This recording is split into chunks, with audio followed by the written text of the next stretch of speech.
বন্ধুসকল আমি সকলোৱে জ্ঞাত যে বদৰুদ্দিন আজমল ডাঙৰীয়াই ইতিমধ্যে 3 কোটি টকা বান সাহায্য নামত দিছে আৰু বহুতখিনি সাহায্য দিছে সকলোৱে দেখিছে আৰু জাস্ট ৰিসেন্ট তেখেতে ডিক্লেয়াৰ কৰিছে যে আৰু 2 কোটি টকা তেখেত বান সাহায্য নামত দিব লগতে 100 জন চিকিৎসক ব্লিচিং পাউডাৰ আদি কৰি সকলোবোৰ যিখিনি স্যানিটাইজিংৰ আইটেমছ থাকে সেইখিনি এক ট্ৰাক আকৌ বানৰ ঠাইত পঠিয়াব তো কথাটো এনেকুৱা এতিয়া যদি এনেকুৱা মিয়া যিবোৰে সো-কল অন্ধভক্তসকলৰ বাবে মিয়া ৱৰ্ডটো যে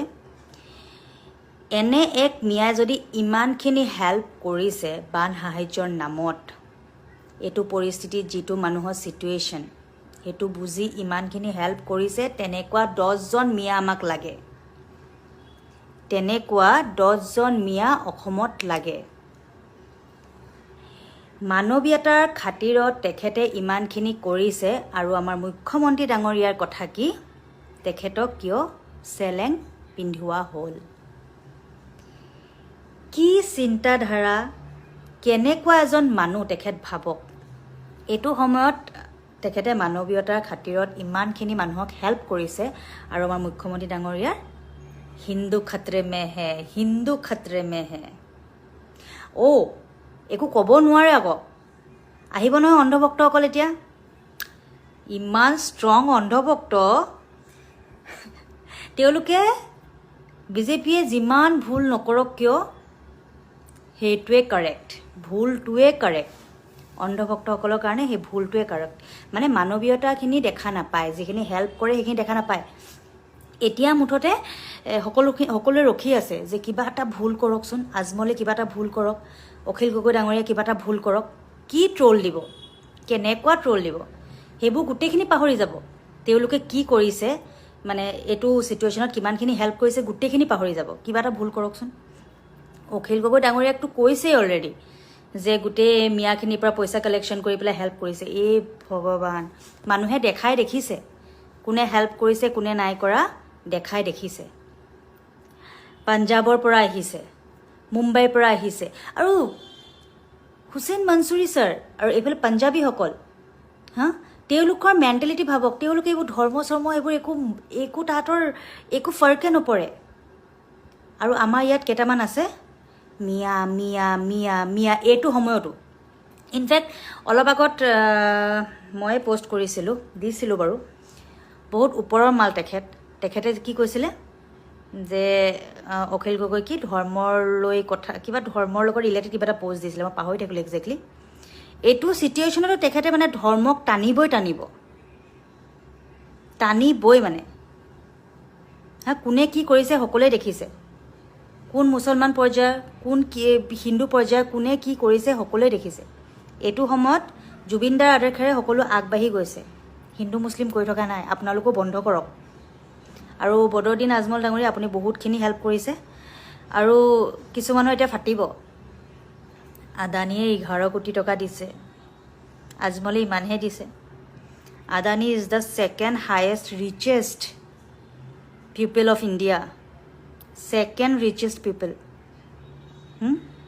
তেখেতে 11 কোটি টকা দিয়াটো কি ডাঙৰ কথা আকৌ যে ইনভেষ্টটো কৰি থৈছে যে অসমত কিমানখিনি দিব লাগিবই ন মানুহবোৰৰ থিংকিং বাপৰে বাপ এই স্ক্ৰিনত লগাই দিয়া মানুহগৰাকীক আপোনালোকে সকলোৱে চিনি পাইছে আৰু এতিয়া এই মানুহগৰাকী বহুত ডাঙৰ এটা বিপদত পৰিছে বিপদটোৰ কথা কোৱাৰ আগতে মই মানুহগৰাকীৰ বিষয়ে কেইটামান কথা ক'ব বিচাৰিছো মানুহগৰাকীয়ে এইবাৰ অহা বানপানীত তেওঁৰ নিজৰ স্বামীক হেৰুৱাইছে আৰু তেওঁৰ দুটা কণমানি সন্তান আছে আৰু তেওঁৰ এগৰাকী মাতৃ আছে তেওঁৰ একেবাৰে অসুস্থ বিছনাৰ পৰা উঠিব নোৱাৰে হেনে এটা পৰিস্থিতিত তেওঁৰ স্বামীয়ে বেলেগ এগৰাকী মানুহক বচাবলৈ যাওঁতে পানীত তেওঁ উঠি গ'ল আৰু মানুহজন নাপালে 3 দিনৰ পিছত যেতিয়া সন্ধান পাইছে মানুহজনৰ পলসৰ ভিতৰত যেতিয়া মানুহজন সোমাই আছিল তাৰ পৰা উঠাই আনিবৰ কাৰণে গাঁৱৰ ওচৰৰ চুবুৰীয়া মানে কাৰোবাক কৈছিলে আৰু কাকতি মিনতি কৰিছিলে যে আপোনালোকে যাওক মোৰ মানুহজনক যেনে তেনে উদ্ধাৰ কৰি বামলে আনি দিয়ক কিন্তু ক'ত গ'ল মানৱীয়তা ক'ত গ'ল সেই নিজ মানুহখিনি, সেই নিজ মানসিকতাৰ মানুহখিনিয়ে মানে কিহৰ কাৰণে সেই মানুহজনক তুলি নানিলে মই বুজি নাপালোঁ। চোৱা লাগিব বুলি কৈ সেই মানুহজনক ইমান এটা পলসৰ পৰা তুলি নানিলে। মানুহগৰাকী অৱশেষত অকলে নিজে সন্তানকেইটাক থৈ পেলাই সেই পলসৰ পৰা নিজৰ স্বামীক উঠাই নিব লগা হ'ল। সমাজ কিয় লাগে মানুহক, ওচৰ চুবুৰীয়া কিয় লাগে, যাতে কিবা এটা বিপদ হ'লে মানুহক সহায় কৰিব পাৰে। কিন্তু এতিয়া মানুহগৰাকীৰ বিপদটোৰ বিষয়ে ক'বলৈ ওলাইছোঁ। মানুহগৰাকীয়ে যে ক'লে যে আপোনালোকক কাকতি মিনতি কৰিছোঁ, আপোনালোকে যাওক, মোৰ মানুহজনক পলসৰ পৰা তুলি আনি মানে বামলৈ আনি দিয়ক। সেইটো কৈ মানুহগৰাকীয়ে বহুত ডাঙৰ ভুল কৰিলে, মানে মানুহৰ মতে ভুল কৰিলে। নিউজ চেনেলৰ আগত ক'লে, মানুহখিনিৰ বদনাম হ'ল, সেইটো বুলি ভাবি এতিয়া মানুহগৰাকীক ঘৰৰ ভিতৰতে লাঠি জোং লৈ মাৰিবলৈ গৈছে। গম পায় মানুহগৰাকী এতিয়া একেবাৰে অকলশৰীয়া হৈ গ'ল, কাৰণ তেওঁৰ মাতৃগৰাকীও একেবাৰে অসুস্থ, বিচনাৰ পৰা উঠিব নোৱাৰে আৰু তেওঁৰ অকণমানি সন্তান দুটা আছে। এটা বেয়া সময়ত আমাৰ সমাজ, আমাৰ এই মানৱীয়তা গুণবিলাক ক'ত সোমাই আছে? তেওঁলোকে সেই মানুহগৰাকীক উদ্ধাৰ কৰিব লাগিছিলে নে বিপদলৈ চোৱা লাগিব বুলি ঠেলি দিব লাগিছিলে? সেই মানুহগৰাকী বেলেগ এঘৰ মানুহক দহা পতা দেখি ৰাস্তাত ৰখি শুকাই কান্দিছিলে যে আজি মোৰ মানুহজনৰো দহা হ'ব লগা আছিলে, কিন্তু মই ৰাস্তাত বহি এনেকৈ থাকিব লগা হৈছে। কিয় গম পায়নে? তেওঁ ঘৰখনৰ ভিতৰত পানী, তেওঁ ঘৰৰ ভিতৰত মানুহ সোমাব নোৱাৰে, পলস কৰি পেলাই একেবাৰে অৱস্থা নাই। মানুহখিনিক মই ধিক্কাৰ জনাইছোঁ, যোনখিনি মানুহে চোৱা লাগিব বুলি তেওঁক পলসৰ পৰা উঠাই নিব যোৱা নাছিলে। সেই মানুহখিনিক মই ধিক্কাৰ জনাইছোঁ, যোনখিনি মানুহে ইমান এটা বিপদত সেই মানুহগৰাকীক উদ্ধাৰ নকৰিলে। নোৱাৰিলে অসমৰ মুখ্যমন্ত্ৰী হিমন্ত বিশ্ব শৰ্মাই কেন্দ্ৰীয় চৰকাৰৰ পৰা বৰ্তমানলৈকে আজি 9 দিন পাৰ হৈ গ'ল, 9 দিন পৰ্যন্ত কেন্দ্ৰীয় চৰকাৰৰ পৰা কোনো ধৰণৰ সাহায্য আনিব নোৱাৰিলে অসমৰ মুখ্যমন্ত্ৰীগৰাকীয়ে। হয়তো অসমৰ মুখ্যমন্ত্ৰীগৰাকী অতি সন্তৰ্পণে প্ৰধানমন্ত্ৰী নৰেন্দ্ৰ মোদীক সাক্ষাৎ কৰিবলৈ গৈছিলে, কিন্তু প্ৰধানমন্ত্ৰী নৰেন্দ্ৰ মোদীক সাক্ষাৎ কৰিব নোৱাৰাৰ ফলত সৰ্বশেষত কেন্দ্ৰীয় মন্ত্ৰীদ্বয় সৰ্বানন্দ সোণোৱাল আৰু পবিত্ৰ মাৰ্ঘেৰিটা বিজেপিৰ ৰাজ্যিক সভাপতি দিলীপ শইকীয়াসহ প্ৰধানমন্ত্ৰীক লগ ধৰিলে। কিন্তু প্ৰধানমন্ত্ৰীক লগ ধৰাৰ পাছতো অসমৰ বাবে কোনো ধৰণৰ সাহায্য লাভ নকৰিলে বৰ্তমানলৈকে। আৰু তাৰ পৰিপ্ৰেক্ষিতত দেখা পোৱা গৈছে যে প্ৰত্যেক ঘৰ মানুহলৈ বানাক্ৰান্ত 15,000 টকাকৈ আগবঢ়াইছে। আৰু শিৱসাগৰৰ বিধায়ক অখিল গগৈয়ে এই বিষয়টোৰ সন্দৰ্ভত মন্তব্য প্ৰকাশ কৰিছে যে 15,000 টকা দিম বুলি কৈ আচলতে চৰম অপমান কৰিছে, কিয়নো বৰ্তমান বানত বিধ্বস্ত এলেকাসমূহত আচলতে যোন গৈছে তালৈ অসমৰ আধা সংখ্যক লোকে হয়তো সেই অঞ্চলসমূহত সাহায্য দিবলৈ গৈছে, খবৰ ল'বলৈ গৈছে, আৰু তেখেতসকলে দেখা পাইছে যে কি এনে এটা অবৰ্ণনীয় পৰিস্থিতিৰ সৃষ্টি হৈছে। থাকিবলৈ এডোখৰ ঠাই নাই, মানুহৰ খাবলৈ একো নাই, শুকান এডোখৰত ঠাই নাই, ঘৰৰ ভিতৰত সাংঘাতিক গোন্ধ, আৰু পশু পক্ষী মৰি গৈছে, মানুহ মৰিছে, কিমান মানুহ মৰিলে। চৰকাৰী তথ্য অনুসৰি এতিয়ালৈকে হয়তো 62ৰ পৰা প্ৰায় 66, বৰ্তমানলৈকে হয়তো 70 গৰাকী লোকৰ মৃত্যু হ'ল। সেয়া আনুমানিক হিচাপ, আৰু কিমানখিনি মানুহ বৰ্তমানেও আচলতে বিচাৰি পোৱা নাই, নিখোজ হৈ আছে, সেইটোতো হিচাপেই কৰা নাই। গতিকে এনে এটা পৰিস্থিতিত মাত্ৰ 15,000 টকা তেখেতসকললৈ ঘোষণা কৰি এক চৰম অপমান কৰিছে বুলি আজি অখিল গগৈ মন্তব্য প্ৰদান কৰা দেখিবলৈ পোৱা গৈছে। আৰু তাৰ সমান্তৰালকৈ যিহেতু বিভিন্ন সময়ত বিভিন্নজনে উত্থাপন কৰি আছে বানপানীৰ এই উজনি অসমৰ যিটো সমস্যা হৈছে, সেই সমস্যাটোক ৰাষ্ট্ৰীয় সমস্যা হিচাপে ঘোষণা কৰিব লাগে। আৰু কোনো এটা প্ৰাকৃতিক দুৰ্যোগক যেতিয়া ৰাষ্ট্ৰীয় সমস্যা হিচাপে ঘোষণা কৰিব, তেতিয়া এটা ভাল পেকেজ আহিব, যিটো অসমৰ কাৰণে বৰ্তমান অতি প্ৰয়োজন। কাৰণ এঘৰ মানুহত 15,000 টকা এটা দি সেই মানুহবোৰে যিটো 20 বছৰ পিছুৱাই গ'ল, সেই 20 বছৰ পিছুৱাই যোৱাৰ পাছত আৰু এতিয়া আগৰ পৰিস্থিতিলৈ আহিবলৈ 15,000 টকা এটাত মানুহখিনিয়ে চলিব নোৱাৰে। গতিকে যদি ৰাষ্ট্ৰীয় সমস্যা হিচাপে ঘোষণা কৰিলে হয়, বা ৰাষ্ট্ৰীয় সমস্যা হিচাপে ঘোষণা কৰিবলৈ যদি অসম চৰকাৰে সেই বিষয়টোত আগভাগ ল'লে হয়, তেতিয়াহ'লে কিন্তু এটা ভাল পেকেজ অসমলৈ আহিলেহেঁতেন, যিটো বৰ্তমানলৈকে কৰিবলৈ সমৰ্থ হোৱা নাই। ৰাষ্ট্ৰীয় সমস্যা হিচাপে ঘোষণা কৰিবলৈ এটা দীঘলীয়া প্ৰক্ৰিয়াৰে যাব লাগিব। গতিকে সেই বিষয়টো সন্দৰ্ভতো কিন্তু বৰ্তমানলৈকে কোনো ধৰণৰ ষ্টেপ লোৱা দেখিবলৈ পোৱা নাই অসম চৰকাৰখনে। আৰু যিহেতু নিৰ্বাচনৰ পূৰ্বে গোটেই অসমৰ মহিলাসকলক বিভিন্ন ৰঙীন ইউনিফৰ্ম পিন্ধাই তেখেতসকলক 25,000কৈ টকা দিছিলে, কিন্তু বৰ্তমান দেখা পোৱা গৈছে এনে এটা পৰিস্থিতিত মানুহৰ, আকৌ কৈছো, খাবলৈ একো নাইকিয়া হৈ গৈছে, মানুহৰ থাকিবলৈ জেগা নাই, নিজৰ জীৱনটো কিমান পিছুৱাই গৈছে সেয়া তাত থকা মানুহখিনিহে বুজিব। মাত্ৰ কিবাকে নিজকে জীয়াই ৰাখিছে, আৰু এনে এটা অৱস্থাত মাত্ৰ 15,000কৈ টকা ঘোষণা কৰাটো আচলতে অসমৰ কাৰণে, সেই 3খন জিলাৰ কাৰণে অতি লজ্জাজনক বিষয়। কাৰণ আমি সেই 3 জিলাক লৈ গৌৰৱ অনুভৱ কৰোঁ। শিৱসাগৰ, যোৰহাট, চৰাইদেউ, যেতিয়া আমি ইতিহাসৰ পাত লুটিয়াওঁ, অসমৰ বুৰঞ্জীৰ যেতিয়া পাত লুটিয়াওঁ তেতিয়া সেই তিনিওখন জিলাই আমাক কিন্তু এক আচলতে বুৰঞ্জীৰ মানে এটা মুখ্য চৰিত্ৰ পালন কৰে সেই তিনিওখন জিলাই আহোমৰ পৰা ধৰি লৈ সকলোবিলাক গতিকে সেই তিনিওখন জিলাত আজি এনে এটা পৰিস্থিতিৰ সৃষ্টি হৈছে কিন্তু 15,000 টকা দি সেই লোকসকলক পুনৰ যে আগৰ পৰিস্থিতিলৈ আহিব সেই বিষয়টো ভবাটোৱে কিন্তু আচলতে ভুল কথা বুলি মই ভাবোঁ আৰু গতিকে বহুত লোকে বৰ্তমান চেষ্টা কৰি আছে কিন্তু চেষ্টা কৰিলেও বহুত লোকে বহুত কণ্টেণ্ট ক্ৰিয়েটৰে গৈ তাত সাহায্য বিলাইছে বা বহু লোক বহু ৰাজনৈতিক নেতাও তাত গৈছে কিন্তু কথাটো হ'ল তেখেতসকলৰ ওচৰত চৰকাৰী তথ্য নাই তেখেতসকলে যিমানখিনি নিজে পাৰে সিমানখিনি কৰিব কিন্তু চৰকাৰী তথ্য লৈ শৃংখলাবদ্ধভাৱে সেই মানুহখিনিক কেনেদৰে উদ্ধাৰ কৰিব লাগে এইখিনি সময়ত সেয়া অকল কেৱল আৰু কেৱল চৰকাৰেহে পাৰিব গতিকে চৰকাৰ প্ৰশাসনে সেই ব্যৱস্থাটো কৰাটো অতিকৈ প্ৰয়োজনীয় এইখিনি সময়ত অন্ততঃ সকলোৱে সাহায্য দি আছে খাবলৈ সকলোৱে পাই আছে বা খোৱা বস্তু বা কাপোৰ কানি সেইসমূহ পাই আছে কিন্তু বৰ্তমান চিষ্টেমেটিকেলি ভিতৰুৱা অঞ্চলত হওক বা কোনখিনি জেগাত কোন মানুহ কিমান এফেক্টেড হৈছে সেই বিষয়টো কিন্তু চৰকাৰৰ হাতত ভালদৰে তথ্য আছে গতিকে সেই তথ্য ভিত্তিত চৰকাৰে সেই বিষয়সমূহ সমাধান কৰিব পাৰিব আৰু তাত বৰ্তমান আজিৰ দিনটোত অসমত তাতকৈ বেছি ডাঙৰ সমস্যা মই ভাবোঁ একো নাই গতিকে সেই বিষয়টোৰ ওপৰতেই ভালদৰে গুৰুত্ব দিয়াটো চৰকাৰলৈ মোৰ আহ্বান এনেকুৱা পাগলামি নকৰিব মুখ্যমন্ত্ৰী ডাঙৰ আপোনালোকে একদম মিটিং পাতি কিমান টকা খৰচ কৰে আপোনালোকে মানুহৰ ঘৰ ভাগি যোৱা ঘৰকেইটাক আপোনালোকে টকা 10 লাখ দিব নোৱাৰে এইটো ঘৰ দেখিছে এইটো লাইন গোটেই ঘৰ আছিল এইফালে এই লাইনটো গোটেই ঘৰ আছিলে তো এই পৰিয়ালটোক 15,000 টকা দিলে এই পৰিয়ালটোৱে কি কৰিব কওক এইটো সব উটুৱাই লৈ গ'ল তেওঁক যদি চৰকাৰে 15,000 টকা দিয়ে এইটো ইয়াত কেনেকৈ ঘৰ বনাব কি কৰিব নিজে আপুনি কওক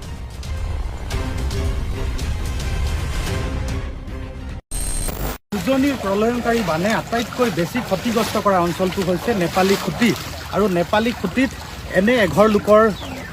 ঘৰ নাই যিটো ঘৰ উটুৱাই নিয়া নাই কেৱল মাত্ৰ ইয়াৰ লোকসকলে কৈছে 4-5 ঘৰ মানুহৰ ঘৰৰ ভেটিটো বা অকণমান বাকী আছে নিবৰ কাৰণে বাকী সকলো লোকৰ ঘৰ দুৱাৰ সম্পূৰ্ণৰূপে উটুৱাই লৈ গৈছে এই সংসাৰী বানে আৰু ইয়াৰ পিছত অঞ্চলটোলৈ আহিছে শিৱসাগৰ সমষ্টিৰ বিধায়ক অখিল গগৈ আৰু দেখিছে এই অঞ্চলটোত যিসমূহ পথ আছিলে পথৰ ওপৰতো একাঠু পৰ্যন্ত বোকা আৰু পলস ঘৰ দুৱাৰ সকলো মাটি পলস বোকাৰ তলত পুত গৈছে গতিকে দাদা আপুনি আহিছে দেখিছোঁ শিৱসাগৰ সমষ্টিত দিনে ৰাতি আপুনি ঘূৰিলে এতিয়া দেখিছোঁ ইয়ালৈকৈ আহিছে নেপালী খুঁটি আমি যিখিনি গম পালোঁ যে আটাইতকৈ বেছি ক্ষতিগ্ৰস্ত হৈছে এই অঞ্চলটো বানত একেবাৰে নিঃশেষ হৈ গৈছে কি কয় দেখাৰ পিছত কি ক'ব নেপালী খুঁটি বুলি ক'লে 3টা নেপালী খুঁটি আছে ইয়াতে তো আশ্চৰ্যজনকভাৱে মানে আটাইতকৈ ক্ষতিগ্ৰস্ত এলেকাটোলৈ এতিয়ালৈকে না ইয়াৰ লোকেল MLA আহিছে না ইয়ালৈ মন্ত্ৰী আহিছে ডিজাষ্টাৰ মেনেজমেণ্ট মিনিষ্টাৰ না ৱাটাৰ ৰিচোৰ্চ মিনিষ্টাৰ আহিছে না CM আহিছে কোনো অহা নাই মানুহে স্পষ্ট ভাষাৰে আজি কৈছে যে বাহিৰৰ মানুহে আহি ৰাইজে আহি তেওঁলোকক খাদ্য দিছে কিন্তু চৰকাৰৰ পৰা তেওঁলোকে কোনো ধৰণৰ ব্যৱস্থা কৰিছে আটাইতকৈ আচৰিত কথা এজন মানুহে ক'লে যে তেওঁৰ পত্নী যি ঢুকাইছে সেই পত্নীগৰাকী কেইখোজমান আগত অকণমান হাবি এখনৰ তলত পোত খাই আছে কিন্তু চৰকাৰৰ পৰা কোনো ধৰণৰ সহায় নোপোৱাৰ কাৰণে তেওঁ সেই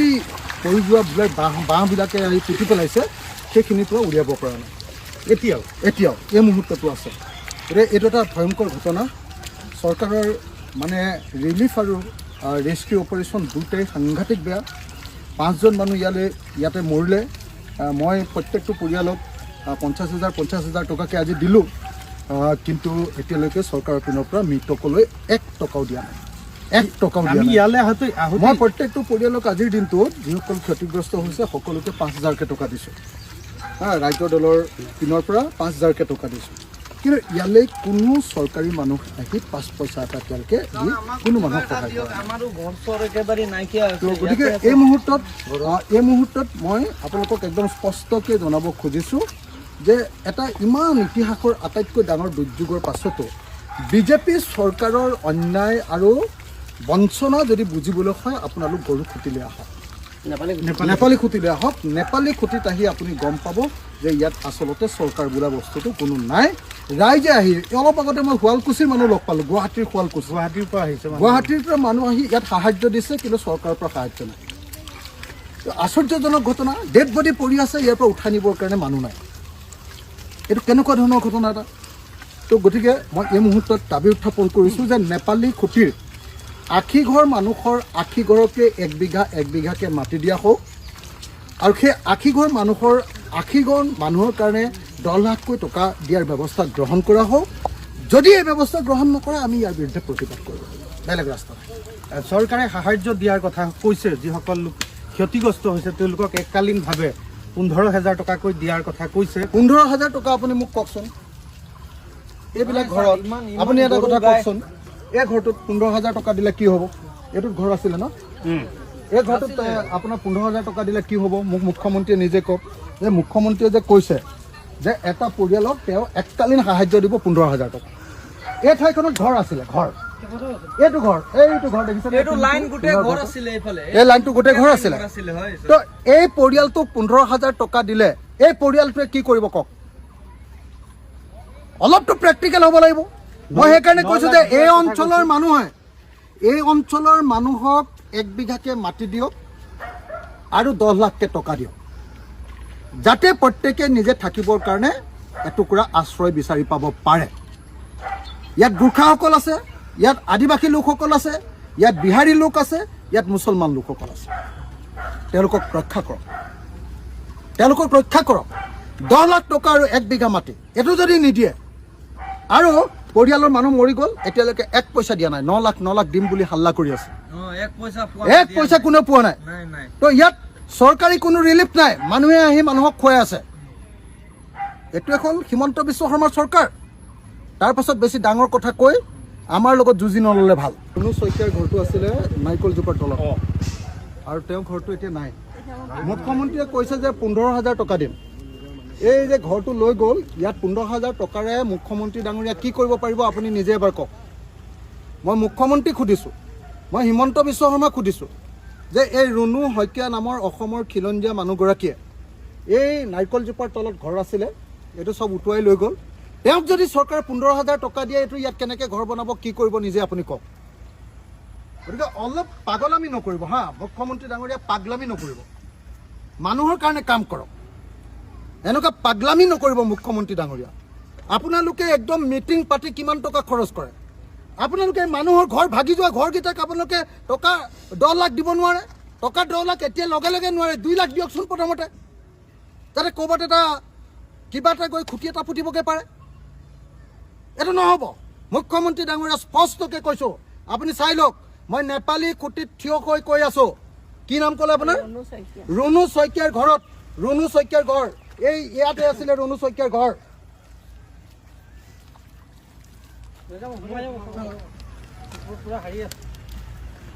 এইটো আছিলে ৰুণু শইকীয়াৰ ঘৰ। ৰুণু শইকীয়া, উপাধিটো শুনি লওক, ৰুণু শইকীয়া।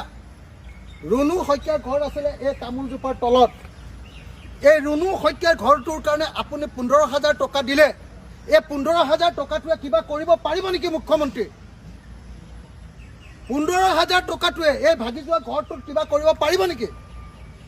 সেইকাৰণে মই বাৰম্বাৰ কৈ আছোঁ যে নেপালী খুঁটিৰ মানুহৰ কাৰণে 1 বিঘা মাটি, এঘৰৰ কাৰণে 1 বিঘা মাটি বেলেগত দিয়ক, আৰু লগত টকা 10 লাখ দিয়ক। আৰু বাকীবিলাক মানুহৰ কাৰণে যাৰ একেবাৰে ভাঙি নিয়া নাই, মানে ঘৰবিলাক কুটুৱাই নিছে, কিন্তু মাটিডোখৰ আছে, তাত 10 লাখকে দিয়ক, মাটি নিদিলেও হ'ব। কিন্তু এইটো নকৰি আপুনি অকল টকা 15,000 দি কণা সাহক যে পতান ধান দিব কৈছে, এইটো মানি লোৱা নহ'ব মুঠতে। ঘৰবিলাকৰ অৱস্থা এবাৰ দেখুৱাই দে। এইটোৱে হৈছে আটাইতকৈ বেছি ক্ষতি হোৱা গাঁওখন, নেপালী খুঁটি। এই উজনি অসমৰ যি বান, এই বানত আটাইতকৈ বেছি ক্ষতি হোৱা গাঁওখনৰ নাম নেপালী খুঁটি। আৰু আমি এতিয়া কৃষক মুক্তি সংগ্ৰাম সমিতিৰ পৰিয়াল নেপালী খুঁটিত উপস্থিত হৈছোহি। আমি ইয়াত যিসকল বানাক্ৰান্ত ৰাইজ, বানাক্ৰান্ত বুলি ক'লেতো এতিয়া মোৰ ক'বলৈ বেয়া লাগে, বানাক্ৰান্তই নহয়, শেষ হৈ যোৱা, জীৱন শেষ হৈ যোৱা পৰিয়ালবিলাকৰ ওচৰলৈ আহিছোঁ। যি পাৰিছোঁ আমি অলপ সহায় কৰিব খুজিছোঁ আমাৰ ফালৰ পৰা। যি সাহায্য আমি পৰ্যাপ্ত নহয়, যি পাৰিছোঁ সহায় কৰিবলৈ আমি চেষ্টা কৰিছোঁ। আৰু আপোনালোকে চাওক কি অৱস্থা, এই টিংপাতৰ এই ঘৰ এটা কেনেকৈ আপোনাৰ ভাগি ছিগি পৰি আছে চাওক। সেই ঘৰটো দেখিছে, ট্ৰেক্টৰ এখন যে আছে, সেই অৱস্থা। সেইবিলাক টিংপাত ক'ত চেদেলি ভেদেলি হৈ আছে চাওক, সেই ঘৰটোলৈ চাওক। কেনেকুৱা এটা অৱস্থা হ'ল এই বানপানীটো আপোনালোকে ছবি দেখিলে গোটেই কথাটো আচলতে আপোনালোকৰ এটা ধাৰণা কৰিবলৈ পাৰিব। এতিয়া এই যিটো বিহুবৰ নেপালী খুঁটি এই অঞ্চলটোৱে হৈছে আটাইতকৈ আচলতে বানে ধ্বংস কৰা এটা অঞ্চল আৰু এই অঞ্চলত আমি উপস্থিত হৈছোঁ। ইয়াত বহু মানুহ ইতিমধ্যে মৃত্যুমুখত পৰিছে আৰু সেইফালে আমি আহি থাকোঁতে দেখিলোঁ তাত বহুত গৰু আচলতে গৰুৰ মৰাশ পৰি আছে। কিমান মানুহৰ ইয়াত অনিষ্ট হ'ল সেই কথাটো এই অঞ্চলটোত যেতিয়ালৈকে নাহিব তেতিয়া কোনো মানুহে নাহিলে আচলতে উপলব্ধি কৰিব নোৱাৰিব কেনেকুৱা এটা অৱস্থাত এই মানুহবিলাকে এতিয়া হাহাকাৰ এটা পৰিস্থিতিত মোকাবিলা কৰিবলগীয়া হৈছে। আপোনালোকে নিশ্চয় দেখা পাইছে। গতিকে এই যি বিহুবৰ এই যি নেপালী খুঁটি এই নেপালী খুঁটিৰ যিসকল বাসিন্দা আপোনালোকে জানে নেপালী সম্প্ৰদায়ৰ লোকসকল আছিলে। সেই নেপালী সম্প্ৰদায়ৰ লোকসকলে তেওঁলোকে গোপালক আছিলে। গোপালন কৰি তেওঁলোকে জীৱন নিৰ্বাহ কৰি আছিলে। শান্তিপুৰ এটা জাতি। গতিকে এই মানুহবিলাকৰ যিমান গোধন আছিলে গোটেইবিলাক এতিয়া পানীত উঠি গ'লে। এটাও গৰু দেখাই নাই। এই অঞ্চলটোত গোটেই গৰু যিবিলাক আচলতে আছিলে গোটেইবিলাক উটুৱাই লৈ গ'ল আৰু সেইফালে মৰাশবিলাক পৰি আছে। কেনেকুৱা এটা অৱস্থা হৈছিলে সেইদিনা 19 তাৰিখে আপোনালোকে কল্পনা কৰি চাওক। গতিকে এই নেপালী খুঁটি অঞ্চল আমি এটা কথা দাবী কৰি আছোঁ চৰকাৰক যে প্ৰতিঘৰ পৰিয়ালক অতি কমেও 10 লাখ টকা প্ৰতিঘৰ পৰিয়ালক দিব লাগিব। তাৰ সমান্তৰালভাৱে যিসকল মৃত্যু হৈছে মৃত্যুৰ পৰিয়ালটোক কেৱল 4 লাখ টকা দিয়ে দায়িত্ব সামৰিলে নহ'ব চৰকাৰে। কাৰণ এই যিটো প্ৰলয় আহিলে এই যিটো ধ্বংসলীলা চলিল এই ধ্বংসলীলাৰ আঁৰত কিন্তু কেৱল প্ৰাকৃতিক দুৰ্যোগ নহয়। এই ধ্বংসলীলাৰ আঁৰত অবৈধ কয়লা খনন অবৈধ যি আচলতে শিলবালি ইয়াত যিবিলাক মাফিয়াই আচলতে অবৈধভাৱে খনন কৰিছে তেওঁলোকৰ কাৰণেই আজি এই ধ্বংসযজ্ঞটো চলিলে। চাওক কি অৱস্থা হৈ গ'ল। ঘৰ দুৱাৰ উটুৱাই লৈ গ'ল। ঘৰ দুৱাৰ উটুৱাই লৈ গ'ল। মানুহ উটুৱাই লৈ গ'ল। পশুধন উটুৱাই লৈ গ'ল। ঘৰৰ সা সম্পত্তি যি আছিলে সকলো উটুৱাই লৈ গ'ল। এতিয়া ইয়াৰ দায়িত্ব চৰকাৰে ল'বই লাগিব। কাৰণ এই চৰকাৰৰ লগত মিলি বিজেপি চৰকাৰৰ লগত মিলি একাংশ মাফিয়াই যিবিলাকে কয়লা খনন কৰে অবৈধভাৱে যিবিলাকে অবৈধভাৱে শিল বালি নদীখন খনন কৰি যিধৰণে বৰবাদ কৰি পেলালে সেই কথাবিলাক আপোনালোকে নিশ্চয় লাহে লাহে গম পাইছে এতিয়া। গতিকে আমাক ইয়াৰ উচিত প্ৰত্যুত্তৰ লাগিব। কেৱল এই আমাৰ অসমৰ সম্পদ লুটি থাকিলে নহ'ব। আমাৰ সম্পদ কয়লা লুটি থাকিলে নহ'ব। এই বেপাৰীবিলাকৰ লগত মিলি চৰকাৰে যি ধৰণৰ অবৈধ কয়লা আচলতে চিণ্ডিকেট চলায় সেই চিণ্ডিকেট চলাই কোটি কোটি টকাৰ মালিক হ'লে এই বেপাৰী সন্থাক আমি তেনেকৈ আচলতে ৰাইজক শোষণ কৰি অসমৰ সম্পদ ধ্বংস কৰি যি ধৰণে অগাধ সম্পত্তিৰ মালিক হৈছে সেইবিলাক সদায় আমি চাই আচলতে চকুমুদি নাথাকিম। কোনো কাৰণতে এনেকুৱা অন্যায় আমি মানি নলওঁ। আমাৰ কথা স্পষ্ট। নীলাক্ষী অপমান কৰা নহ'বনে? মানুহে এটা এখন কাঁহী এটা এখন চচপেন এটা কেৰাহী এটা এখন টিঙৰ কাৰণে যুঁজি আছে আৰু আপুনি কোনে পইচা দিছে সেইটো গুৰুত্ব দি আছে? নহয় আমি পইচাটো ৰ'ব আপোনাৰ নীলাক্ষী সুধিব দিছোঁ। চৰকাৰক এনেকুৱা এখন চিঠি কিয় নুলিয়ালে যে মানুহখিনি এজ এ কমিউনিটি ওলাই আহিছোঁ আমি সকলোক এছএমইজ কমিউনিটি ওলাই আহিছোঁ ঠিক আছে যে চৰকাৰক এখন প্ৰশ্ন কিয় নুসুধিলে যে ৰিলিফ দি পেলাই কি হ'ব ইয়াৰে পিছৰ পৰ্যায়টো মানুহৰ কি হ'ব এই ল'ৰা ছোৱালীবিলাকৰ যিবিলাকৰ ঠিক আছে আপোনালোকে আজমলক যে ইমান ট্ৰেকশ্যন দিলে আজমলক ইমান ইম্পৰ্টেঞ্চ দিলে আপোনালোকে চৰকাৰক কিয় প্ৰশ্ন কৰিব নোৱাৰে? শুনক আপুনি যে কৈ আছে কথাখিনি বুজি পাইছো। এইখন আজমলক আপোনালোকে ইমান ইম্পৰ্টেঞ্চ দি ইমান দীঘল এখন লিখিলে ইমান যে দীঘলখন লিখিলে ৰাইজে এতিয়া আমাক কণ্টেণ্ট ক্ৰিয়েটৰ হিচাপে মই কৈছো মানুহে গালি দিছে ঐ ফ্লাড হৈছে কি কৰিছ তই তোমাৰ কি ৰোল কি আমাক গালি দিছে কিন্তু সেই গালিটো আমাক নহয় চৰকাৰক দিব লাগে। তেওঁলোকে চৰকাৰে কি কৰি আছে আপোনালোকৰ আপোনালোকে আহি পেলাই কমেণ্ট। এতিয়া কথাটো হৈছে যে কেমেৰা আছে এতিয়া শিৱসাগৰ ইজ ফ'কাছ কেমেৰাটো আঁতৰি যোৱাৰ পিছত শিৱসাগৰ কি হ'ব? এতিয়া কেমেৰাটো আছে কাৰণে আমি সকলোৱে দেখি আছোঁ কিন্তু আৰু ইমিডিয়েট ৰিলিফ দেখি আছোঁ যে মানুহখিনি আমি দেখিছোঁ যে খাদ্য পাইছে এচেঞ্চিয়েলছখিনি পাইছে কিন্তু এচেঞ্চিয়েলছখিনি খাদ্যখিনি ইট ইজ ফৰ ছাৰ্ভাইভেল সেইটো ৰিবিল্ডিঙৰ কাৰণে নহয়। আজি এজন মানুহে এটা ঘৰ 20 বছৰ ধৰি বনায় এজন মধ্যবিত্ত স্তৰৰ মানুহে কিন্তু সেই 20 বছৰৰ ঘৰটো আপোনালোকে যদি তাতে যায় বা আপোনালোকে যি দৃশ্য দেখিছে ছ'চিয়েল মিডিয়া বা টিভিত সেই 20 বছৰৰ ঘৰটো নোৱাৰে এনেকৈ পলস হৈছে এনেকৈ ধ্বংস হৈছে টিভিৰ ওপৰলৈকে ৱাল টিভিবিলাকৰ ওপৰলৈকে বোকা। গতিকে সেই ৰিবিল্ডিং প্ৰচেছটো আৰু আজি ছাৰে কওঁতে ইনটু 11,000 ঘৰ সেনেকুৱা যদি হৈ গৈছে আমাক কি পৰিমাণে লেবাৰ লাগিব কি পৰিমাণে মিস্ত্ৰী লাগিব কি পৰিমাণে ট্ৰেন্সপৰ্টেশ্যন মেটেৰিয়েল মেকানিক আৰু গাড়ীবোৰ এনেকৈ হাইৱেৰ চাইডে চাইডে গোটেই বেয়া হোৱা গাড়ীবিলাক পৰি আছে গাড়ীবিলাকৰ কিন্তু EMI-টো দিব লাগিব গাড়ী ভাল দিব লাগিব। এটা এই ৰিপেয়াৰিং মেকানিজমটো ইমান ডাঙৰ এইটো আপুনি কল্পনা কৰিব নোৱাৰে গাড়ী ভাল কৰিবলৈ কিমান গেৰেজ লাগিব গতিকে এতিয়া ক'ৰ পৰা ইমানখিনি ৱৰ্কফ'ৰ্চ চ'ৰ্চ কৰা হ'ব আৰু সেই ৱৰ্কফ'ৰ্চখিনি এতিয়া দাম বঢ়াই দিব নেকি যিহেতু লেবাৰ লাগিব লেবাৰৰ চাৰ্জ বাঢ়ি যাব নেকি মিস্ত্ৰীৰ চাৰ্জ বাঢ়ি যাব নেকি মেকানিকৰ চাৰ্জ প্লাম্বাৰৰ চাৰ্জ বাঢ়ি যাব নেকি তাৰে উপৰি অকল লেবাৰ শ্বৰ্টেজৰ কথাই নহয় ইয়াতে বিজনেছ সকলো বিজনেছ আমি দোকানবিলাক দেখিছোঁ পাটৰ কাপোৰৰ দোকান হওক ষ্টেচনাৰী যি হ'ল দোকানবিলাক বস্তুবিলাকতো নোহোৱা হৈ গৈছে এতিয়া সেই দোকানখনৰ হয়তো বহুত লোনো আছিলে এতিয়া ফ্ৰেছ ইনভেণ্টৰী এটা আকৌ আনা মানে গোটেই ফাইনেন্সিয়েল চিষ্টেমটো আৰু এতিয়া ফাৰ্মাৰ্ছখিনি লাইফ ষ্টক নোহোৱা হৈ গৈছে যি নতুন খেতি কৰিবলৈ লৈছে সেয়া নোহোৱা হৈ গৈছে ইৰিগেশ্যন যি চিষ্টেম আছিলে সেইবিলাক বেয়া হৈ গৈছে আহি থাকে এইবিলাক সেই জেগাতো কঠীয়া পৰা কাহিনীয়ে নাই যিবিলাক কঠীয়া দিলেও সেই জেগাত কঠীয়া পাৰিব কেনেকে সইল কোৱালিটি বেলেগ হৈ গৈছে ডেব্ৰিজ হৈ গৈছে গোটেই বেয়া হৈ গৈছে সেই সইল কোৱালিটি আকৌ আগৰ স্তৰলৈকে থিয় দিছো এতিয়া শ্ৰীমন্ত শংকৰদেৱে কৈছিলে যে মোৰ মনত সকলো সমান অজান ফকীৰে কৈছিলে যে মোৰ মনত কোনো উচনিচ নহয় সকলো মানে ভেদভাৱ নাই গতিকে তেওঁলোকে যে সেই দুটা ষ্টেটমেণ্ট দিছিলে কাৰণ তাতেও ক'ৰবাত বিভাজন আছিলে সেইকাৰণে তেওঁলোকে সমিলমিল কৰিবলৈ চাইছিলে কিন্তু এতিয়া ডিজাষ্টাৰৰ সময় ডিজাষ্টাৰৰ সময়ত মানুহে মানৱতা নিজৰ পাৰ্চনেল আইডেণ্টিটিতকৈ বহুত ওপৰত হৈ যায় আমি এতিয়া পাৰ্চনেল আইডেণ্টিটিত আমি ফ'কাছেই কৰিব নালাগে আমি আজমল কোন আমি আদানী কোন আমি সেইবোৰ নহয় আমাৰ কমিউনিটিটোৱে চৰকাৰৰ পৰা কি পাইছে সেই দুখগ্ৰস্ত মানুহখিনিয়ে কেনেকৈ ৰিহেবিলিট হয় কেনেকৈ তেওঁলোকৰ জীৱনটো 50% হ'লেও আগৰ নিচিনা হয় সেইটোত আপোনালোকে ফ'কাছ কৰা হ'লে আমি আৰু সুখ পালোঁ হয় মানে মোৰ গাত লাগিছে নমস্কাৰ জনাইছোঁ সকলোলৈকে আজি বিশেষ কাৰণত মই এনেকৈ এটা ভিডিঅ' বনাবলগীয়া হ'ল যোৱাকালি আমি শিৱসাগৰলৈ বুলি বান পীড়িত লোকসকলক সাহায্যৰ কাৰণে এটা টীম গৈছিলোঁ আমি দুলীয়াজান উখাপুৰ ভাদৈ পাঁচআলি লগ লাগি আমি গৈছিলোঁ আমাৰ টীমটোৱে এনেকুৱা মানে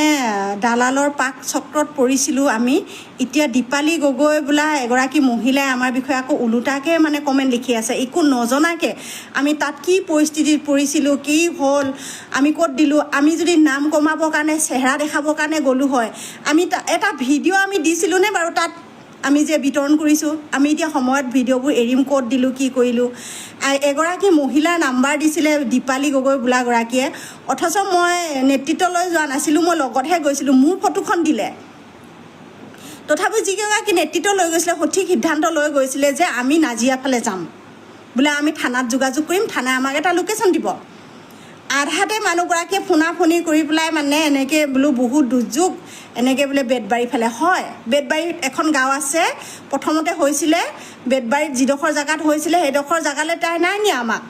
বেলেগ এখন গাঁৱত নিছে য'ত মানুহ ঘৰেই নাই তেনেকৈ দুঘৰ আছে ইয়াত দুঘৰ হও ক'ৰবাত আছে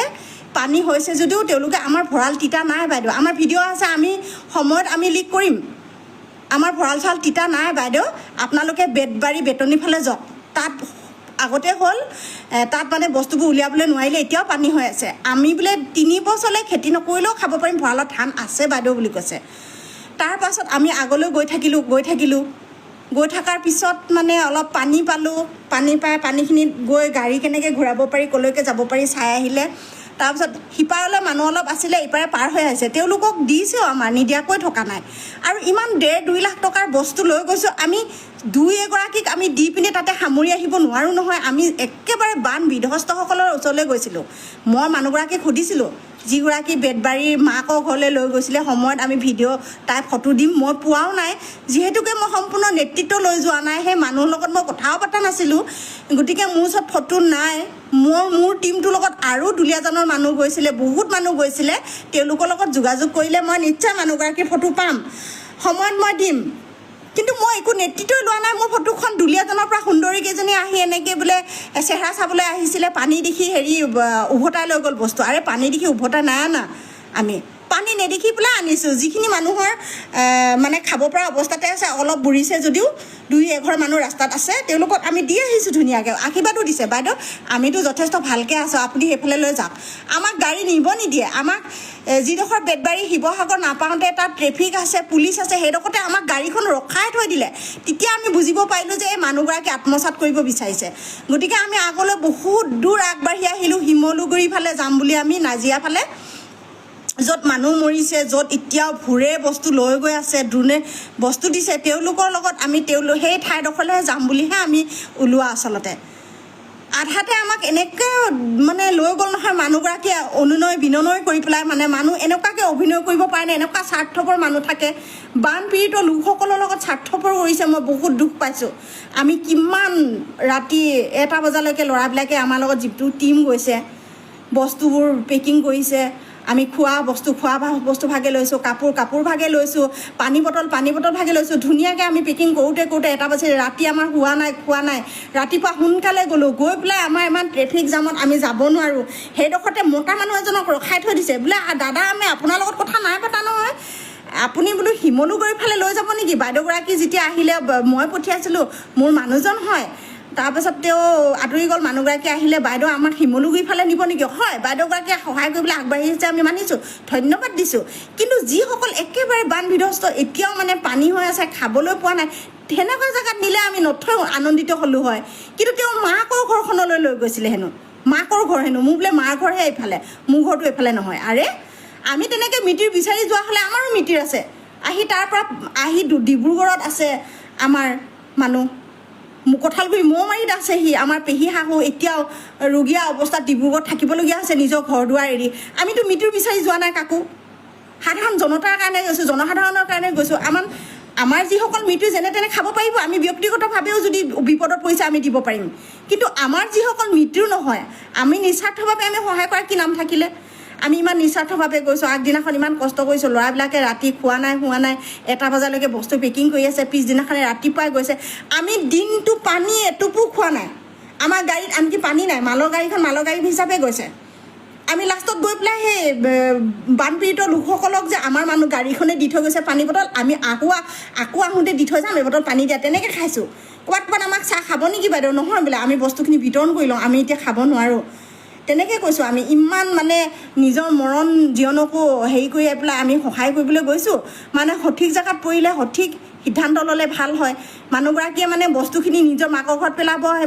নিজে বস্তুখিনি ল'ব বিচাৰিছিলে মানে আৰু দীপালী বাইদেউ আপোনাক কৈছোঁ আপোনাক ভালদৰে চিনি পাওঁ আপুনি বিয়ানাম গায় আপুনি একো নজনাকৈ এনেকৈ ফেচবুকত ইমান বেয়া কমেণ্ট সুন্দৰীকেইজনী মই কি সুন্দৰী নেকি মোৰ লগত যি দুগৰাকী ফটো আপুনি দিলে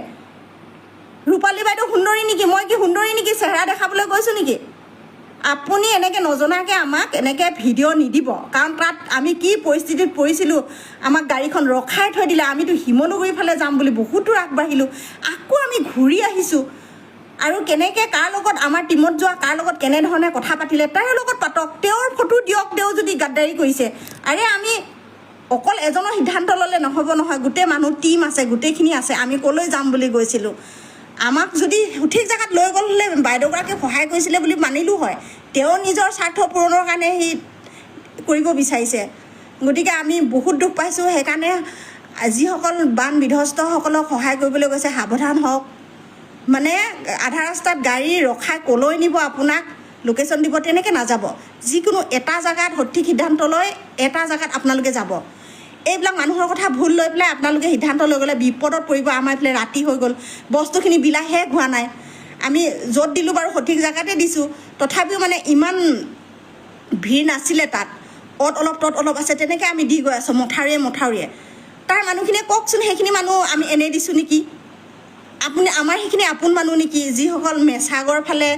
মাদুৰী আৰু